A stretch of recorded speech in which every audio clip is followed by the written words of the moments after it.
The 1,000 injuries of Fortunato I had borne as I best could, but when he ventured upon insult, I vowed revenge. You, who so well know the nature of my soul, will not suppose, however, that I gave utterance to a threat. At length I would be avenged.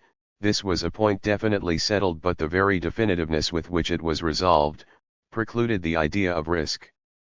I must not only punish, but punish with impunity. A wrong is unredressed when retribution overtakes its redresser. It is equally unredressed when the avenger fails to make himself felt as such to him who has done the wrong. It must be understood that neither by word nor deed had I given Fortunato cause to doubt my goodwill. I continued, as was my wont, to smile in his face, and he did not perceive that my smile now was at the thought of his immolation. He had a weak point, this Fortunato, although in other regards he was a man to be respected and even feared. He prided himself on his connoisseurship in wine. Few Italians have the true virtuoso spirit. For the most part their enthusiasm is adopted to suit the time and opportunity to practice imposture upon the British and Austrian millionaires. In painting and gemmary, Fortunato, like his countrymen, was a quack, but in the matter of old wines he was sincere. In this respect I did not differ from him materially. I was skillful in the Italian vintages myself, and bought largely whenever I could. It was about dusk, one evening during the supreme madness of the carnival season, that I encountered my friend. He accosted me with excessive warmth, for he had been drinking much. The man wore motley. He had on a tight-fitting parti-striped dress, and his head was surmounted by the conical cap and bells. I was so pleased to see him, that I thought I should never have done wringing his hand. I said to him, "My dear Fortunato, you are luckily met. How remarkably well you are looking today. But I have received a pipe of what passes for Amontillado, and I have my doubts." "How?" said he.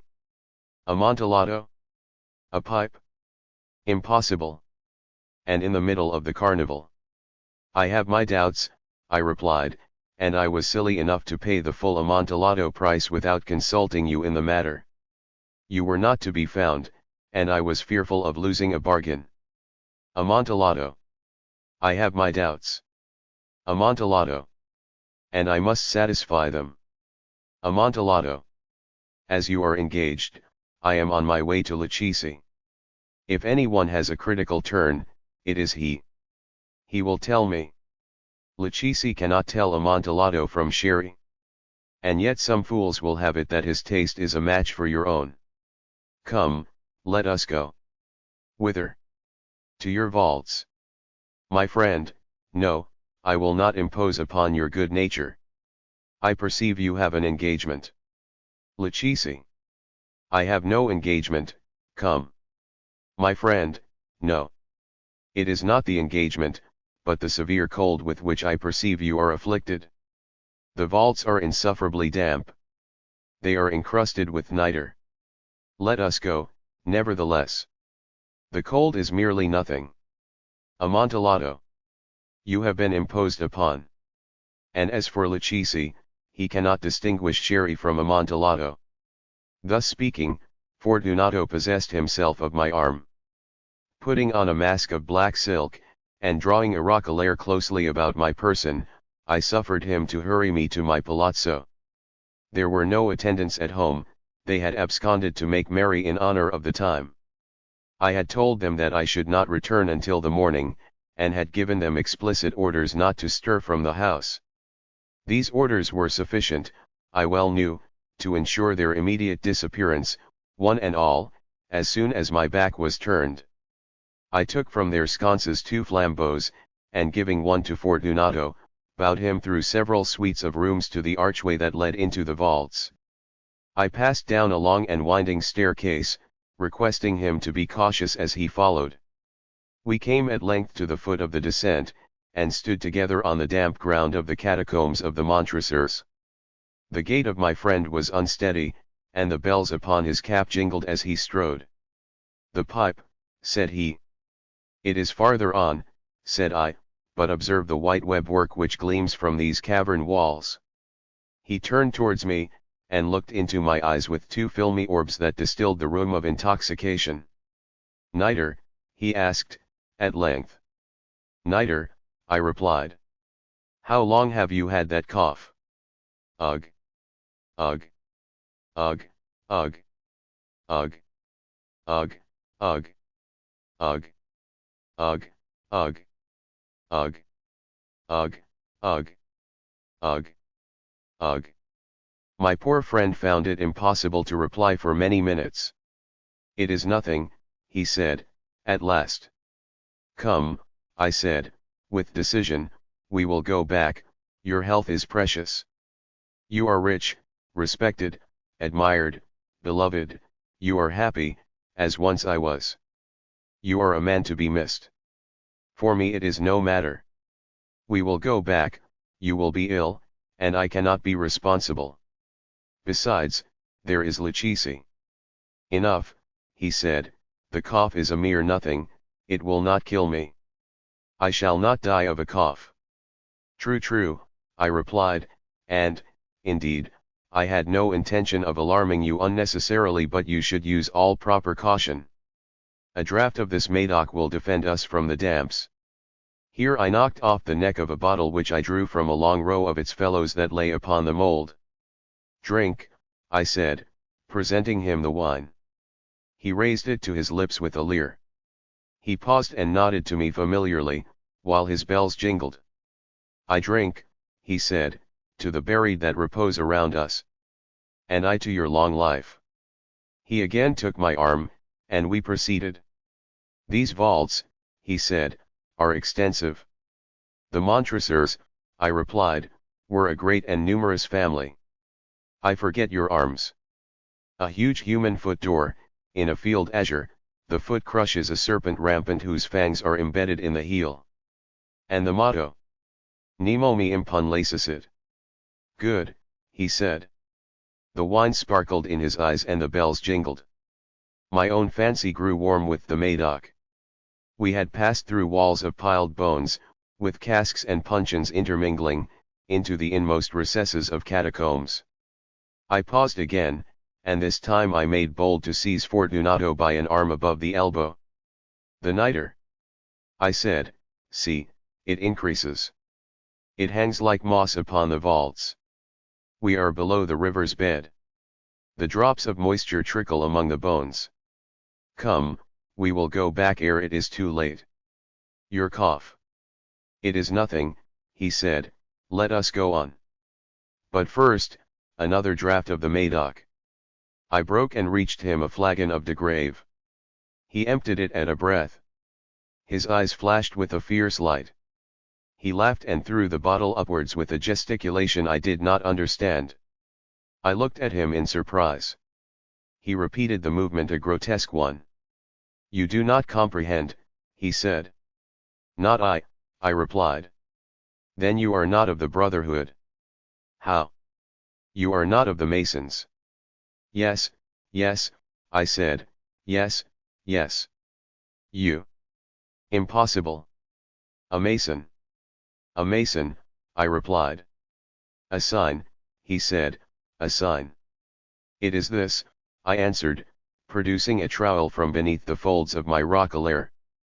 "You jest," he exclaimed, recoiling a few paces. "But let us proceed to the Amontillado." "Be it so," I said, replacing the tool beneath the cloak and again offering him my arm. He leaned upon it heavily. We continued our route in search of the Amontillado. We passed through a range of low arches, descended, passed on, and descending again, arrived at a deep crypt, in which the foulness of the air caused our flambeaux rather to glow than flame. At the most remote end of the crypt there appeared another less spacious. Its walls had been lined with human remains, piled to the vault overhead, in the fashion of the great catacombs of Paris. 3 sides of this interior crypt were still ornamented in this manner. From the 4th side the bones had been thrown down, and lay promiscuously upon the earth, forming at one point a mound of some size. Within the wall thus exposed by the displacing of the bones, we perceived a still interior recess, in depth about 4 feet, in width 3, in height 6 or 7. It seemed to have been constructed for no especial use within itself, but formed merely the interval between two of the colossal supports of the roof of the catacombs, and was backed by one of their circumscribing walls of solid granite. It was in vain that Fortunato, uplifting his dull torch, endeavored to pry into the depth of the recess. Its termination the feeble light did not enable us to see. "Proceed," I said, "herein is the Amontillado. As for Lucchese, he is an ignoramus," interrupted my friend, as he stepped unsteadily forward, while I followed immediately at his heels. In an instant he had reached the extremity of the niche, and finding his progress arrested by the rock, stood stupidly bewildered. A moment more and I had fettered him to the granite. In its surface were two iron staples, distant from each other about 2 feet, horizontally. From one of these depended a short chain, from the other a padlock. Throwing the links about his waist, it was but the work of a few seconds to secure it. He was too much astounded to resist. Withdrawing the key I stepped back from the recess. "Pass your hand," I said, "over the wall, you cannot help feeling the niter. Indeed, it is very damp. Once more let me implore you to return." "No. Then I must positively leave you. But I must first render you all the little attentions in my power." "The Amontillado," ejaculated my friend, not yet recovered from his astonishment. "True," I replied, "the Amontillado." As I said these words I busied myself among the pile of bones of which I have before spoken. Throwing them aside, I soon uncovered a quantity of building stone and mortar. With these materials and with the aid of my trowel, I began vigorously to wall up the entrance of the niche. I had scarcely laid the first tier of the masonry when I discovered that the intoxication of Fortunato had in a great measure worn off. The earliest indication I had of this was a low moaning cry from the depth of the recess. It was not the cry of a drunken man. There was then a long and obstinate silence. I laid the second tier, and the third, and the fourth, and then I heard the furious vibrations of the chain. The noise lasted for several minutes, during which, that I might hearken to it with the more satisfaction, I ceased my labors and sat down upon the bones. When at last the clanking subsided, I resumed the trowel, and finished without interruption the fifth, the sixth, and the seventh tier. The wall was now nearly upon a level with my breast. I again paused, and holding the flambeaux over the mason work, threw a few feeble rays upon the figure within. A succession of loud and shrill screams, bursting suddenly from the throat of the chained form, seemed to thrust me violently back. For a brief moment I hesitated, I trembled. Unsheathing my rapier, I began to grope with it about the recess, but the thought of an instant reassured me. I placed my hand upon the solid fabric of the catacombs, and felt satisfied. I reapproached the wall, I replied to the yells of him who clamored. I re-echoed, I aided, I surpassed them in volume and in strength. I did this, and the clamor grew still. It was now midnight, and my task was drawing to a close. I had completed the 8th, the 9th, and the 10th tier. I had finished a portion of the last and the 11th, there remained but a single stone to be fitted and plastered in. I struggled with its weight, I placed it partially in its destined position. But now there came from out the niche a low laugh that erected the hairs upon my head. It was succeeded by a sad voice, which I had difficulty in recognizing as that of the noble Fortunato. The voice said, "Ha! Ha! Ha! He! A very good joke indeed, an excellent jest.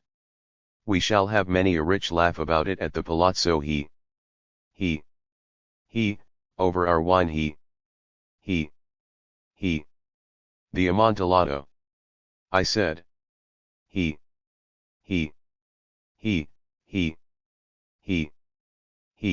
Yes, the Amontillado. But is it not getting late? Will not they be awaiting us at the palazzo, the Lady Fortunato and the rest? Let us be gone. Yes, I said, let us be gone. For the love of God, Montressor. Yes, I said, for the love of God. but to these words I hearkened in vain for a reply. I grew impatient. I called aloud. Fortunato. No answer. I called again. Fortunato. No answer still. I thrust a torch through the remaining aperture and let it fall within. There came forth in reply only a jingling of the bells. My heart grew sick on account of the dampness of the catacombs. I hastened to make an end of my labor. I forced the last stone into its position, I plastered it up. Against the new masonry I re-erected the old rampart of bones. For the half of a century no mortal has disturbed them. In pace requiescat,